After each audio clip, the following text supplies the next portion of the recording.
Tout le monde connaît les contes. Ils sont racontés depuis des siècles et pour certains ont été déformés par les conteurs eux-mêmes. Mais si certains d'eux étaient faux? Et si les trois petits cochons étaient les méchants de l'histoire? Et si l'haricot magique de Jack n'avait pas poussé? Et si la bête avait mangé la belle? Et si le grand méchant loup n'était pas si grand que ça?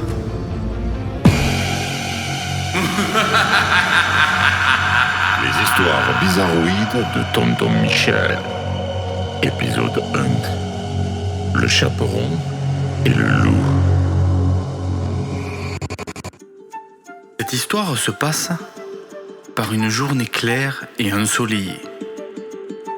Le petit chaperon rouge, appelé de la sorte à cause de son chaperon et son prénom très original, Rouge, devait aller porter de la soupe de poulet bien chaude à sa grand-mère malade de l'autre côté de la forêt. Sa mère lui rappelle de contourner les bois et de ne surtout pas le traverser. Des dangers rôdent, mais Rouge ne le voit pas de cet œil.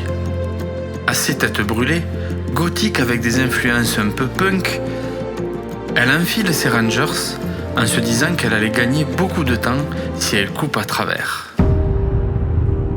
Le petit chaperon rouge pénètre dans le bois et progressivement, la belle journée annoncée devient sombre et glaciale. Le chant des oiseaux est remplacé par le vent qui fait le ménage dans les feuilles, tandis qu'un léger brouillard tapisse le sol humide, libérant des senteurs de champignons pourris.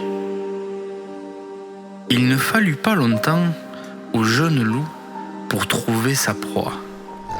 Son odorat, très développé, a humé les délicieuses bonnes choses, transportées dans le panier, à des kilomètres. Le moment fatidique arriva. Elle s'arrêta net, sueur froide dégoulinante le long de son dos, et lui tapit dans l'ombre, les sens éveillés et le ventre vide. Il arrive de face, écume à la babine, orné de ses dents de lait aiguisées comme des couteaux. La belle jeune grande fille plongea son regard dans le sien et avec un sourire en coin lui dit « Qu'est-ce que tu veux? Dégage de là !»« J'ai faim, je veux juste un peu de soupe, dit le loup. »« Non, ce n'est pas pour toi, c'est pour ma grand-mère, lui dit Rouge, d'un regard menaçant. »« Allez, juste un peu, dit le louveteau. » La fillette, excédée de colère, sort un pistolet Glock 17 semi-automatique de sous son chaperon et tire à plusieurs reprises sur la bête qui tomba au sol dans un dernier soupir. Depuis ce jour-là, ce conte est raconté aux petits louveteaux par leurs parents pour qu'ils prennent conscience des dangers de se promener seul dans une forêt où il y a des humains et de faire attention, très attention, à la grande méchante rouge. À la grande méchante rouge.